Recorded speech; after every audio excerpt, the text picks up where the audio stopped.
Tell me when y'all ready, guys. Guys all set back there? Everybody ready? Okay, first of all, I'm just so proud of our team. 8th win. Nothing's been easy this year, and a lot of times, I told them in the locker room, it's how you win. The hard fight, it challenges you deep down in, whether you're a coach or a player, and they responded. Give South Florida credit. They came in here, and I knew it wouldn't matter about the records. They played really good on defense. Their quarterback, he's a handful, and our guys made a play at the end to win the game. 7-0 at home. Real proud of that. Our home field advantage is one of the best in the country. There's no doubt about that. Proud of our seniors. The seniors that were able to get them a victory on their last home game here against a rival, especially the way it went down. Offensively, didn't play our best, but they had a lot to do with it. They really challenged us. They kind of confused us with some of the looks right there on third down. Probably the big play of the game was the smoke draw right there where Johnny, even though we didn't score, he switched the field down there, and I thought that was big. And then defensively, I thought one of the plays of the game was, when Travis went zero blitz and William Wells, which he hadn't played a whole lot of defense all year. It was next man up, Quadric Bullard goes down, and he stepped up in his moment, and that was a big sack right there. So real proud of our team. 8 wins with everything that we went through. Real proud of our team.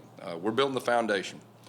We're building the foundation of something really, really special, and we're going to go to a bowl game and try to get our 9th. Questions?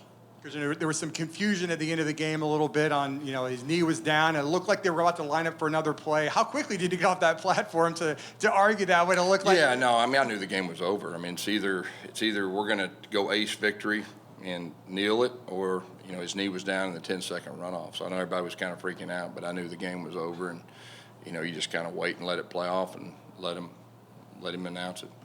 Daniel Barski missed 2 field goals in the first half, but he comes out and kind of ices the game for you guys, puts you up 17-13. Talk about his night. Yeah. Of course, the first one, that was tough. It was a short one. The second one, it was, it was one that was 50-50 ones. But, hey, in a game like this, and I told him, I said, dude, you're going to win a game for us before it's all said and done. And, he made the big kick. And that's not an easy kick. In the fourth quarter, made the kick and helped us win the game. Coach, congratulations. There's a lot of talk that maybe this rivalry could be coming to an end when you guys move to the Big 12, at least on an annual basis. Obviously, this means a lot to your players, your fans. Yeah. What do you think about this rivalry? Yeah, it was real. I've been blessed to be a part of some really cool rivalries, and this was right there with it, especially you just feel the intensity and how important it is to everyone, and teams play their guts out. And like I said, hats off to that bunch. They played their guts out, man, and it was a good game to watch, I'm sure, for fans. As far as the future, we'll see with our administration and all that. They'll make the decisions on that. One follow-up. With all your team has been through this year, yeah. To finish 8-4 in the regular season, what is this one of your better coaching jobs? I don't know about that. I'm just blessed to be coaching this bunch. This is probably the most challenging year I've ever had as a coach as far as injuries and next man up. But it'll be one of the most rewarding, I feel like. I just keep telling myself, hey, we're building this thing. We're building this thing. And we told our seniors the same thing. So, guys, we'll look back. There's going to be great times ahead. This year, everybody will look back. And the foundation's being built. And so, but yeah, it's been interesting. 1-2 punch tonight between Johnny and Mark Anthony. Yeah. Talk about the yardage that they picked up for you. Yeah, Johnny's done a great job. Mark is a load. You saw that. He's starting to come in to be a real running back. Bowser, we were hopeful earlier in the week, and he just wasn't able to go. But it's been next man up. And the running backs, I think both those guys started out number 5 and 6 first day of fall camp. They were 1 and 2 out there today against our rival, and I thought both of them played well. Coach, you mentioned building a foundation. You've weathered quite the storm this season. Can you talk about how strong you feel like you've built the foundation in your first year here? Yeah. Oh, there's no doubt. There's no doubt. That bunch, a bunch of winners in there. They're not going to quit. They're going to fight. They're going to claw. Our coaches are going to do the same thing. There was no dividing. College football is it's a real interesting deal when things start going south, and especially nowadays. And just that's what I'm probably most proud of. They never flinched, and we never had one bit of drama. And have to Dr. Phil them and tell them it's going to be okay. No, they just stepped up. So, man, we got the next game, and they put the tough stuff behind them and So I'm real proud of him. He's been close a couple times this season, but Titus finally broke a big. What was that like? Yeah, that was a big play in the game too. So we went safe defense, and we tried to do that little 2 returners out there, and we did it in punt return earlier in the year, and it didn't work. And so we felt like a safe defense, and sure enough, the gunner went for Omari. And I was hoping it'd be house call. I mean, they did a pretty good job. Their back end guys did a pretty good job. I thought it'd be house call, but it really helped us.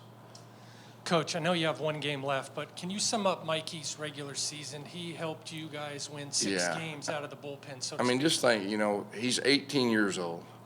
I know he came here, he got here about a month before I did, and I guarantee he wasn't thinking he's going to have to carry the mail for us. And not only he carried the mail, the guy has a lot of winter in him, man. He's tough. He's not very big. That guy is a tough dude. And just what you have to go through off the field mentally to play quarterback in Division I, that's hard. Then you throw in the physical. I mean, you saw him, he got banged up, and he wasn't 100% coming in the game. He hadn't been 100% probably in the last 3 weeks. But he's not complaining. Nobody knows. He's tough as crap, and I couldn't be more proud of him. Did they show you something defensively that you weren't expecting? Yeah, it was kind of interesting. They fired their defense coordinator.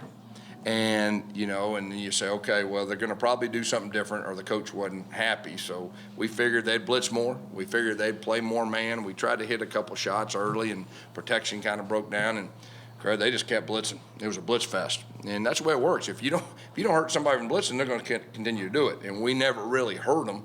And give them credit. I mean, they did a good job mixing things up. Bobby Bentley, he was with me 2014 and 15. We know each other well and all that, but they did a good job. Coach, Matt Lee, toughed it out, real, but definitely he looks beat up. He was hobbling off the field one time. How's he feeling? Yeah, he's beat up. He's a winner too. I mean, we got a lot of guys that are in that boat that most teams probably wouldn't play. Them guys, they care about their teammates, and they're there, man. And they answer the bell. Matt's one of those guys. We had to pull him at halftime last week. He just couldn't go. And we pulled him. He didn't pull himself. But this game is different. A rivalry game, you put it out there. We got time to rest up now.